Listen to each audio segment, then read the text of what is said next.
এটা একটা ফিজিয়ান জাতের গরু। আর এর দৈনিক আমাদের খাওয়া দাওয়া চলাফেরা সব কিছুতেই ওকে মনে করেন যে সম্রাটের মতোই লাগে, এর জন্য তার নাম রাখা হয়েছে সম্রাট। ডেইলি সম্রাটের খাবার হচ্ছে 3 বেলা। সম্রাটটা হলো সকালে খায় আপনার হলো সাইলেন্স আছে, আপনার আমরা একটা মিক্সার খাওয়াই, মিক্সারে আপনার হলো সরিষার খোল, ভুট্টা, সোয়াবিন, তারপরে পাতাভুসি, আটা, মোটা কুড়া, এগুলো দিয়ে সব কিছু দিয়ে একটা মিক্সার থাকে, মিক্সার দিয়ে এটা খাওয়াই। আর সাথে প্লাস থাকে হচ্ছে প্রতিদিন ওর 5 কেজি চাউলের হলো ক্ষুদির ভাত খাওয়ানো লাগে। আর দৈনিক বিকালবেলা ওর আছে আমরা যে কোনো সবজির ক্ষেত্রে মনে করেন যে কোনো প্রত্যেকটা সময়ই তো মনে করেন যে একটা সবজির বাজার একটু কম যায়।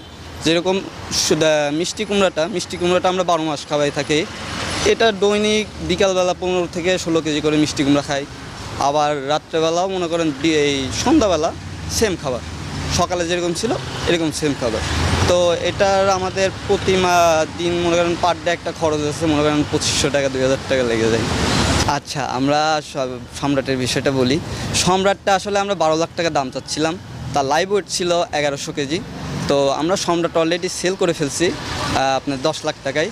আমাদের সম্রাটেরই আরেকটা ভাই, সম্রাটের সমানই মানে হচ্ছে একটু ছোটো, তাই বড় ভাই আর ছোটো ভাই ঠিক আছে, আমাদের এখানে এখনও আছে। যাদের বড় গরু লাগবে অবশ্যই এখানে আসতে পারেন। আমাদের এই যে কাজের ডেরি, এটা হচ্ছে আমাদের মূলত হচ্ছে সেল সেন্টার।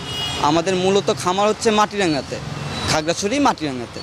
তো আমরা বিগত 3 বছর ধরে এখানে আসতেছি, চিটাঙের মানুষের জন্য আমরা 3 বছর ধরে এখানে আসতেছি। সম্রাটের বয়স হচ্ছে আমরা যখন ওরে ছোট বাচ্চা কিনে নিয়ে আসি তখন থেকে আমাদের কাছে এবার 4 বছর, মানে আমাদের কাছেই আছে 4 বছরও।